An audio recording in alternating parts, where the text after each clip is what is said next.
Hello everyone, we're back to our review on our wall videos here in our test.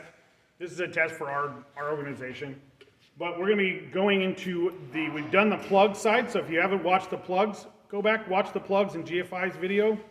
Now we're going to be going into a switch for a light and a switch for a plug. So real simple guys here. So what we have here is we're going to have a standard light. So we make everything up in the box here.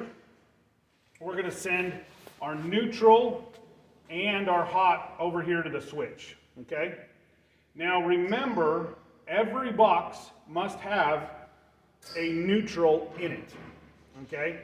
There's one exception to that. I'd rather you just not know the exception and just realize that the code states that we have to have them in every single box. It does give you some room when multiple switches are controlling, one bank of lights. That's not really important. I'd rather you just put the neutral in every single one. The reason for this is because you're going to want to get lighted outlets, and they need a neutral. Or you're going to want to have rheostats or all those kind of things. A lot of those are now requiring neutrals. So the code states that we need to have a neutral in every single box we do. So we can't do the old way of doing it before where we have just a switch, and it's only a switch light going in and out. Okay? So keep that in mind. So we're going to come here from the power over to the switch. We're going to drop our neutral, and we can just leave it knotted up there. We don't even have to run a pigtail or anything. We're going to put our hot over here to the top of the switch, and then we'll have a switch leg come out the bottom of the switch all the way over and turning on the light here, okay? And we have our ground coming over. Remember, grounds do have to be landed. That was a thing years ago. Everybody's like, don't land grounds. You only have to do them in bathrooms. That's fine. I don't like that. Let's land grounds and everything. Let's be safe all the way around. Then we come here and we bring our neutral out of this box into our next box, into the light itself. So we have the neutral, the hot, and the ground coming out of this box, not just coming straight from here. So we want to make sure it lands in there. Okay? So let's come over here to the wall, guys.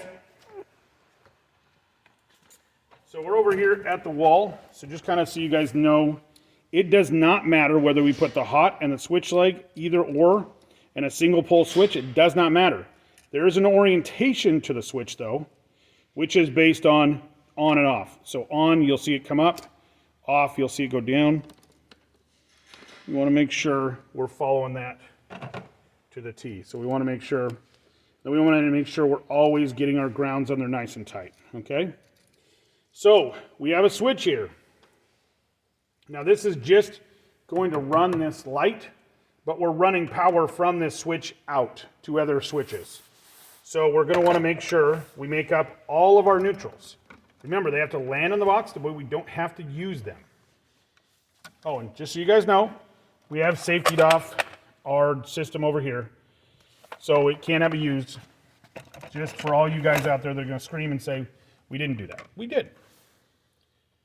So we've locked and tagged out the whole situation. So we're going to put all of our neutrals together because they're leaving this box. We don't have lighted switches or anything like that.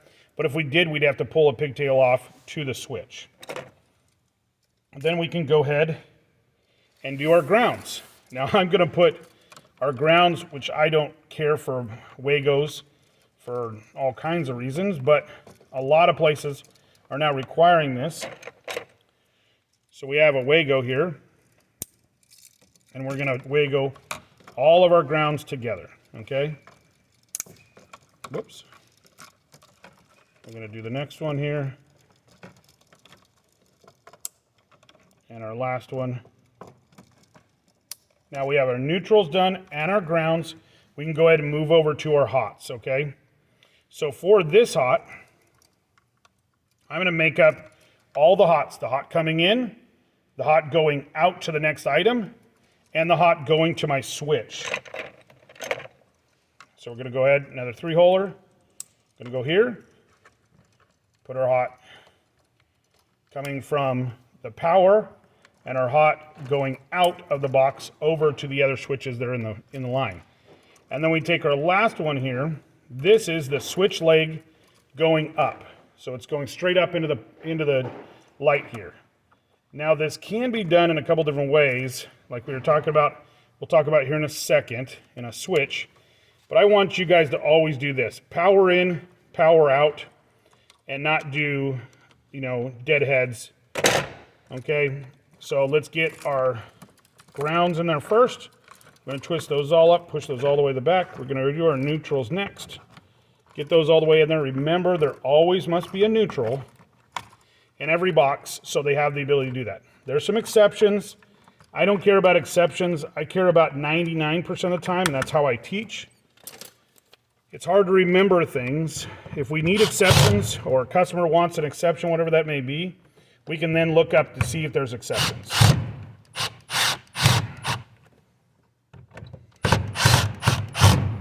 Okay. Once we've got that done,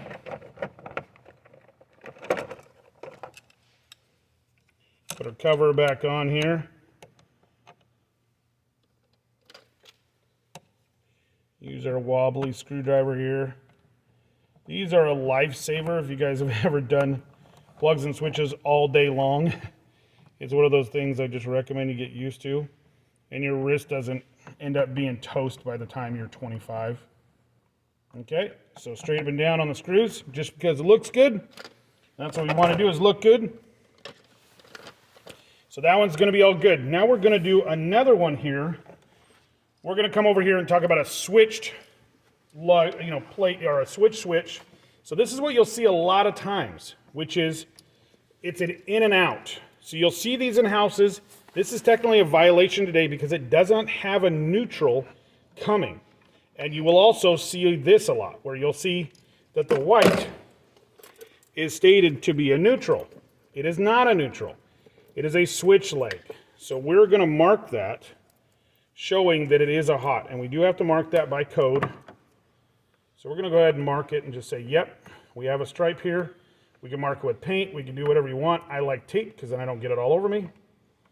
And we're marked. So this is now a switch leg. It's the hot coming from here in, and the power going out to the switch on this switch here. So when we're all done, we'll plug it in. So we're going to come here. Like I said, it does not matter whether you're on the top or the bottom. Does not matter. Either one, we're just breaking the hot. So we want to do our ground first. Broke my own dang rule.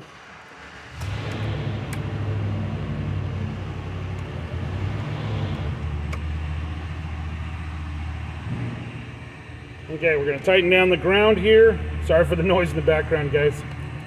Then we're going to go ahead and put our hot on.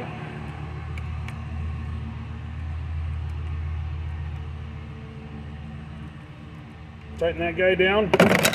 We're going to take and we're going to go back and forth. So this is the violation you see in a lot of the older houses. Technically, it wasn't a violation when it was done, but nowadays they are required to have a neutral in every single one. Why am I showing you this way? Because this is how every house for the last 100 years was done.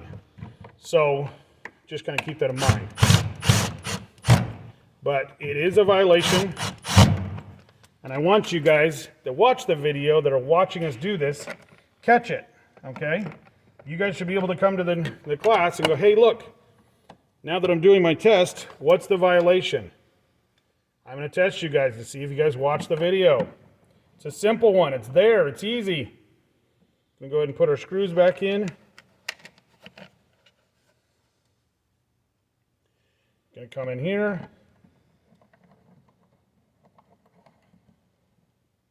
Okay. Then we're going to take our light next to our bed here. We're going to use that as our shop light here. We're going to plug it into the switch side. So when we turn it on, it will turn on the light up here. Now, there's no power running this area here, but that will be where it is. So we turn it off, that light stays off. We plug it in here, we take it out, we plug it in, and the light should stay on no matter what we do, okay? Now, this is how it should be. The trick is to go back in the video and see if I wired it the same way. Put it in the notes if I wired it properly or not. I want you guys to go back and check, all right? Because it's always fun to add little extra problems in there. Okay, so that is a switch, a standard switch, and a through switch, which again is a violation because it doesn't have a neutral. There is exceptions. I'm not saying there isn't. I'd rather you do it right 99% of the time and worry about the exceptions afterwards. All right, guys, so like, subscribe, and share. These videos are for training purposes only and not intended as training. They are for review. So we're not responsible for anything you guys use or do with them, but we are happy you're here. Spread it out to your friends, let them know. We're getting into our next video next. It's gonna be a 3-way switch. We're gonna tell you 2 ways that are actually code compliant. Everything else is not. The Chicago style, and the this and that, and there's a whole bunch of different ways of doing it. We're gonna give you the 2 ways that are legal and the one I'd recommend out of the 2. So come watch our next video, guys. Have a great day, and we'll talk to you later.